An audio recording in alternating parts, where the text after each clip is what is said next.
Selamat datang di channel kami Streaming Realita Lampung.com.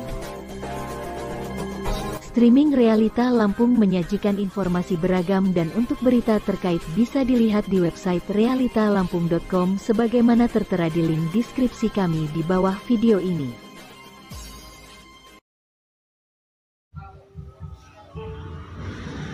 Saat ini saya bersama dengan Pak Sarminto, bakal calon kepala kampung Kurnia Mataram, Kecamatan Seputi Mataram. Beliau adalah salah satu dari bakal calon kepala kampung Kurnia Mataram yang akan mengikuti Pilkakam pada bulan Agustus mendatang. Ternyata ada 4 calon lainnya. Siapa calon lainnya selain Pak Sarminto? Simak terus video kami. Saya Willy Dirgantara, Realita Lampung, tonton sampai habis. Mengenal 5 figur bakal calon kepala kampung Kurnia Mataram.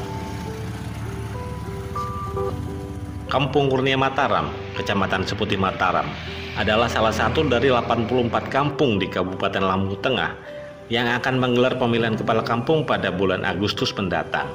Ada 5 figur yang memiliki latar belakang yang berbeda. Misdi, warga Dusun 1, RT 04, Kampung Kurnia Mataram ini memiliki mental yang pantang menyerah. Pria kelahiran 56 tahun ini maju sebagai calon kepala kampung untuk yang ketiga kalinya. Ditemui di kediamannya, Misdi mengaku kurang puas dengan keadaan birokrasi di Kampung Kurnia Mataram. Saat ini Misdi sehari-hari bekerja sebagai petani. Kendati sebagai petani, ternyata Misdi memiliki latar belakang pendidikan yang cukup tinggi. Misdi menyandang sebagai sarjana administrasi pendidikan sejak tahun 1995 yang lalu. Apa motivasi Pak Misdi mencalon kepala kampung di Kurnia Mataram ini, Pak? Motivasi saya ini ingin merubah birokrasi. Jadi saya selama saya berpikir tentang kampung, itu saya kan jadi masyarakat biasa. Saya nggak ada di kepamungan. Saya merasakan, mendengarkan selama ini masih banyak keluhan masyarakat. Menurut saya perlu pembenahan tentang birokrasi. Apa yang dibenahi dalam birokrasi, Pak? Termasuk yang mendasar tentang musyawarah. Jadi untuk mengambil keputusan yang terkait dengan pembenahan kampung, perbaikan kampung selama ini, menurut saya itu masih perlu pembenahan lagi. Terus di sisi lain tentang artinya bantuan. Bantuan di situ masih banyak simpang siur. Itu yang saya kedepankan. Pertama birokrasi, termasuk contohnya yang seperti saya katakan tadi. Secara umum, saya ingin memperbaiki kampung kita sendiri ini untuk lebih baik. Apa yang membuat Bapak yakin masyarakat akan memilih Bapak? Apa kelebihan Bapak dibanding calon-calon lainnya menurut Bapak? Kalau saya, metode yang saya alami untuk saat ini, saya silaturahmi. Jadi saya bisa langsung komunikasi sama masyarakat. Suatu contoh, mungkin di dalam perbincangan atau obrolan itu ada yang menginginkan seperti ini, gitu loh.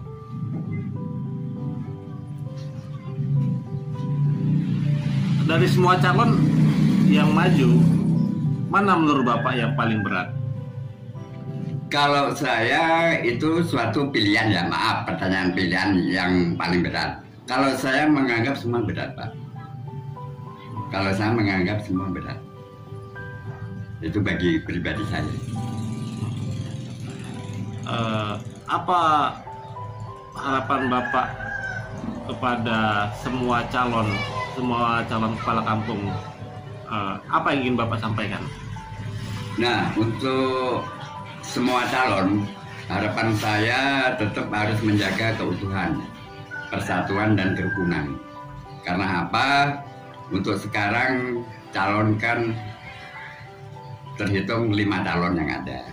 Jadi dalam bersosialisasi, dalam bermasyarakat pada umumnya, itu harus saling menjaga. Kalau harapan saya seperti itu. Jangan sampai momen seperti ini artinya timbul hal-hal yang tidak kita inginkan. Saya belajar dari yang sudah. Berapa persen target suara untuk yang akan Bapak raih dalam pemilihan kepala kampung ini? Dari 1 sampai 100 berapa persen? Kalau persentase saya tidak bisa mengukur. Kalau secara target, saya hanya berharap saya bisa tercapai tujuan saya. Harapan persentase saya tidak bisa mempunyai tolak ukur.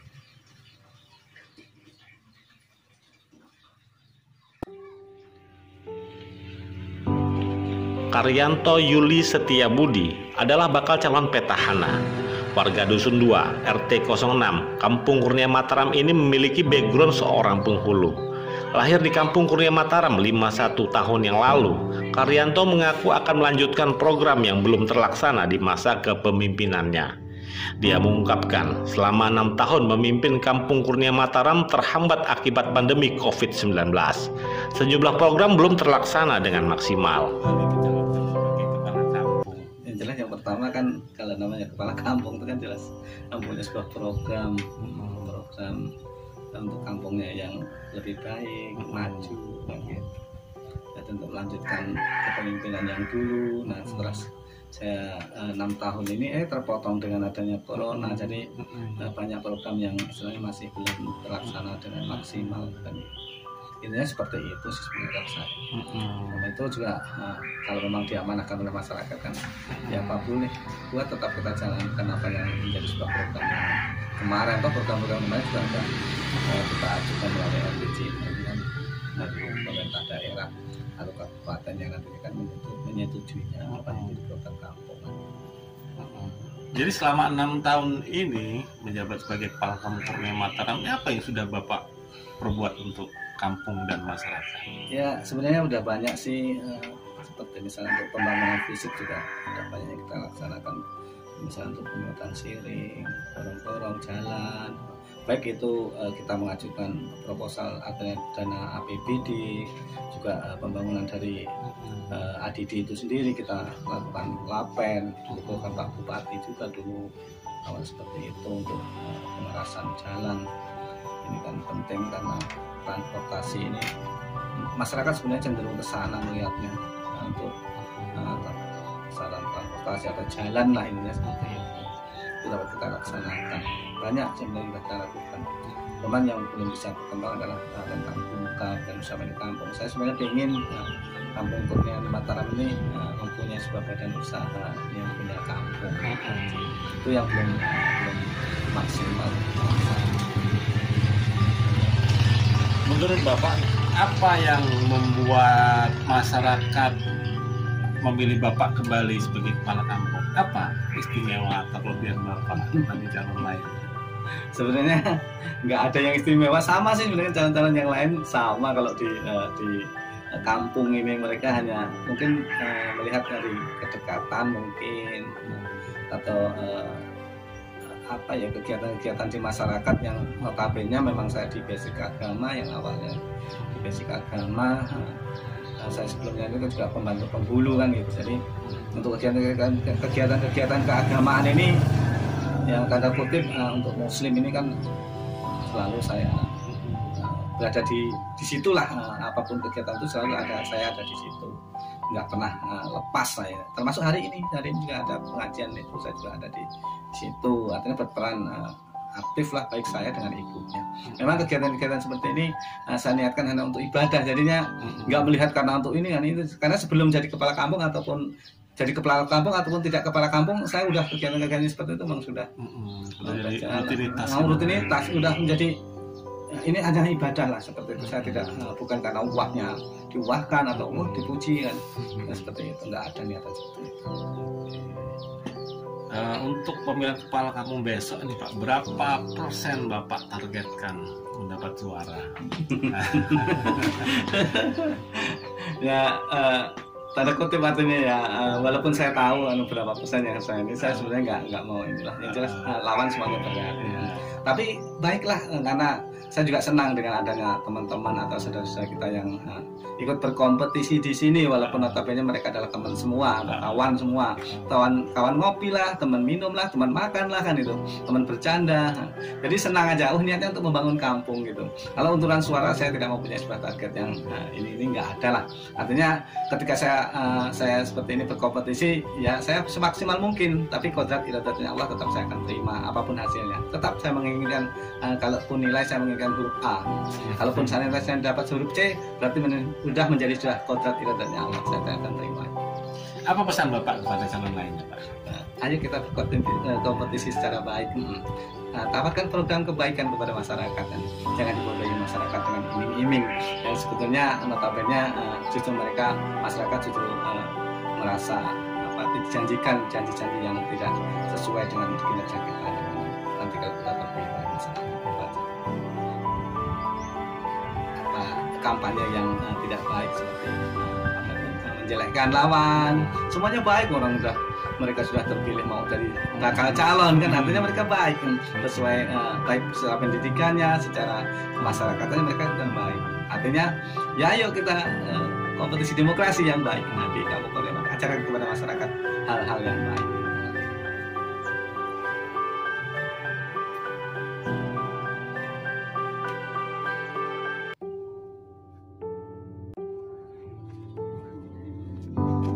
Bakal calon lainnya, Jauhan Kurniadi, memiliki latar belakang militer.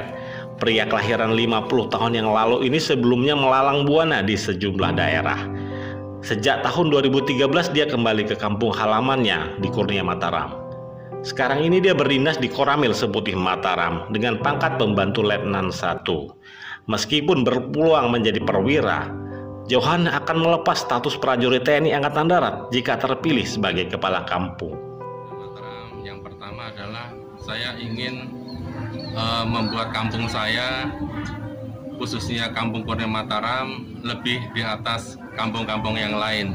Kita satu kecamatan 12 kampung, kita Kurnia Mataram ini menjadi kampung pelopor. Insya Allah nanti kalau saya terpilih menjadi kepala kampung Kurnia Mataram, kami akan menjadi pelopor di antara kampung-kampung yang lain. Menurut Bapak, apa yang membuat masyarakat tertarik untuk memilih Bapak?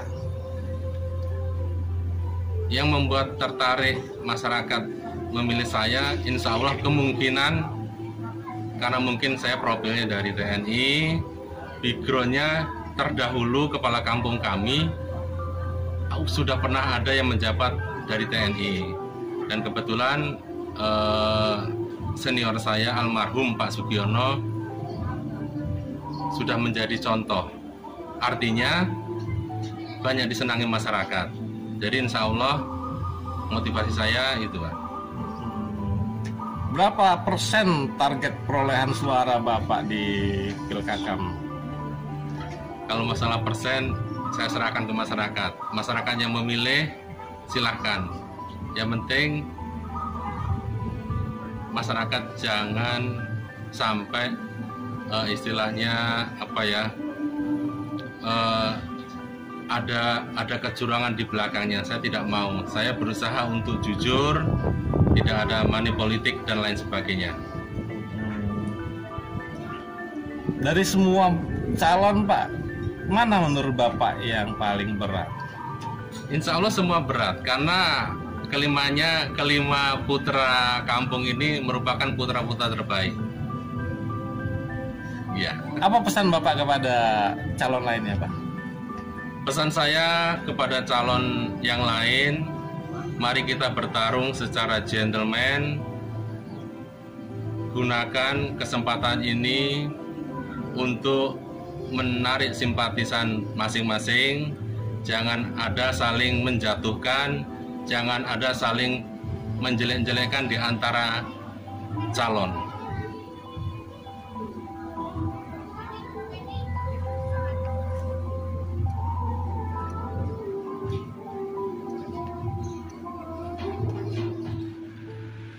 Jika Karyanto adalah bakal calon petahana yang menjabat kepala kampung terakhir, Dulmanan, warga Dusun 5, RT 16, adalah kepala kampung sebelumnya lagi.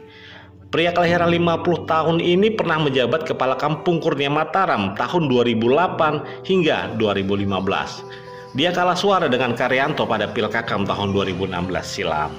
Dulmanan mengatakan, motivasi dia mencalon Kepala Kampung Kurnia Mataram untuk membuat perubahan di Kurnia Mataram dengan memperbaiki infrastruktur kampung, terutama jalan-jalan menuju kawasan perladangan milik warga. Ingin memperbaikilah Kampung Kurnia Mataram. Apa kira-kira yang mau diperbaiki, Pak? Nah, infrastruktur dan jalan-jalan di Kampung Kurnia Mataram. Jalan-jalan di sawah itu yang makin parah.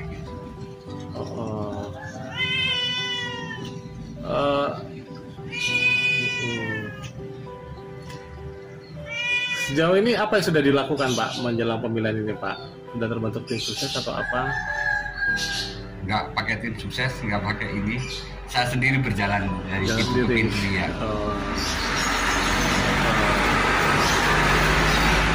Dari semua calon apa, Pak, yang menurut Bapak mana yang paling berat menurut Bapak?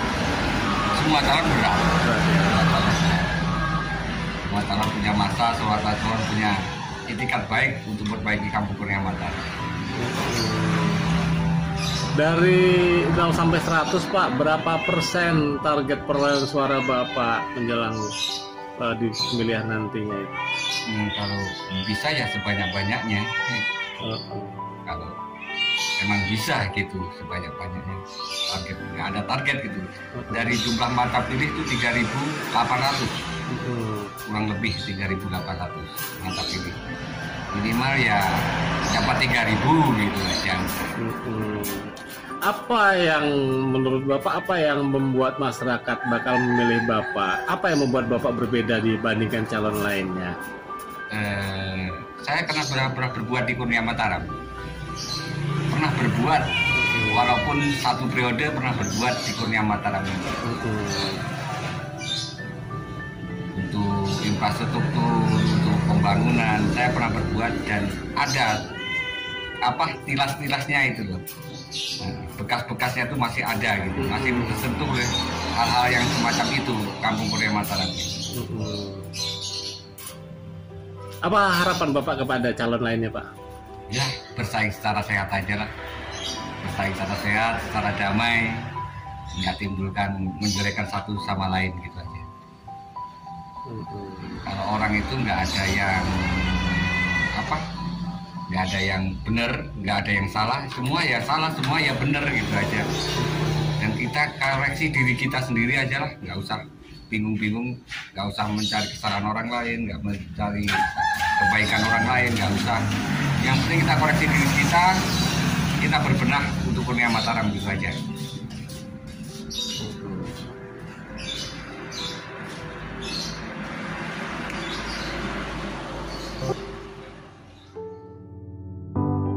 Sarminto, bakal calon yang kelima, merupakan ketua badan usaha milik kampung atau Bumkam Kurnia Mataram.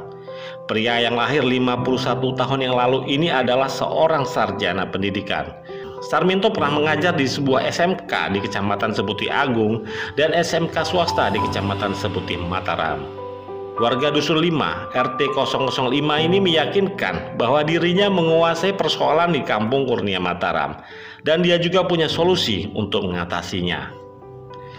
Untuk memajukan kampung dan mensejahterakan kampung supaya kampungnya bisa berjaya dari berbagai lini keluhan-keluhan masyarakat yang belum dibenahi, harus kita benahi, kita luruskan, kita majukan, adakan perubahan yang lebih baik untuk kedepannya. Ini kan ada beberapa calon, Pak, ya, selain Bapak. Menurut Bapak, apa yang membuat Bapak berbeda dan akhirnya dipilih oleh masyarakat? Nah, saya karena saya paham permasalahan yang ada di kampung dan solusi-solusi untuk penyelesaiannya untuk kedepannya. Salah satu contoh mungkin ya, terutama yang banyak bergejolak di kampung itu masalah bantuan. Itu di masyarakat yang paling banyak. Makanya bantuan itu harus kita luruskan. Bantuan itu asalnya dari mana, untuk siapa yang berhak, nah itu harus dibenahi, diluruskan. Karena untuk menentukan yang dapat bantuan itu harus ada musyawarah antara pihak kampung sama tokoh masyarakat yang ada di sekitar. Jadi biar paham siapa-siapa yang layak berhak mendapatkannya. Itu yang pertama. Kemudian banyak lagi keluhan-keluhan kayak ketika musim tanam pupuk kurang. Nah, itu kita harus cari solusinya. Karena selama ini juga kami juga ketua kelompok tani, Pak. Ya, itu semua sudah diarahkan ke masyarakat untuk memenuhi pupuk, makanya harus disesuaikan dengan ADART kelompok. ADART kelompok sesuai baru diajukan ke pusat ya, untuk mendapatkan pupuk sesuai dengan yang diminta. Karena selama ini nggak ada komunikasi antara kelompok tani, gabungan sama kepala kampung yang lama, itu belum ada satu kali pun belum pernah ada pertemuan. Jadi untuk penyelesaian itu dia nggak paham. Makanya solusi saya tetap saya tekankan, masyarakat harus mengumpulkan fotokopi KTP biar terdata di ADART kelompok tani, sehingga bisa diajukan lah untuk kebutuhan pupuk sesuai dengan yang diharapkan. Kemudian kayak jalan-jalan di pertanian semuanya itu rata-rata mayoritas rusak itu, jadi sulit untuk mengeluarkan hasil bumi itu, mengalami kendala. Nah, itu harus kami benahi. Karena sebelum kami mau mencalonkan pun saya sering membenahi jalan-jalan itu dengan mengajukan bantuan berupa blader alat berat dari pemerintah daerah. Sering kami lakukan. Nah, untuk kedepannya kami juga punya solusi. Di samping alat berat blader, saya mau buat sedikit alat sendiri yang bisa untuk membenahi jalan-jalan di pertanian. Nah, itu sama rekan-rekan semua udah sepakat, saya kasih wawasan, dia sangat setuju. Kemudian yang berikutnya, karena kampung ini selalu menggunakan dana ADD, Pak. Nah, kita nggak tahu dana ADD ini sampai kapan, kan gitu. Nah, untuk antisipasi itu dan untuk menambah pemasukan kampung dan kesejahteraan perangkat kampung pun, saya ingin menciptakan namanya bengkok. Bahasa di kampung bengkok itu, Pak. Walaupun di kampung Korea Mataram tidak ada tanah sawah bengkok, tapi saya punya rencana bisa menciptakan itu, yang bisa hasilnya untuk kesejahteraan masyarakat kampung.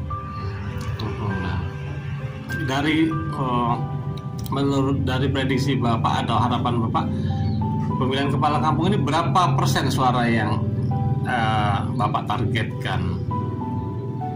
Yang saya targetkan itu, ini kan ya namanya kita calon, Pak ya. Kita berharap untuk mendapat suara yang terbanyak. Target saya ya 70%. Dari semua calon, mana yang paling berat menurut Bapak? Saingan paling berat? Ya, sementara ini yang kelihatan agak berat itu incumbent. Karena yang namanya incumbent, walaupun gimana masih tetap ada orang-orangnya. Karena incumbent juga udah pengalaman ya, terus pinter bicara lah untuk membersihkan. Apa harapan Bapak kepada calon lainnya, Pak? Harapannya semuanya bisa berwawasan yang luas ya, untuk pelaksanaan ini bisa adem ayem dalam pelaksanaan pilkada, dan siapapun yang jadi kepala kampung tetap kita harus lapang dada, dan dia memang harus benar-benar berjuang untuk kampung dengan ikhlas. Jadi harapan saya semuanya luruskan niat dari masing-masing calon kakak.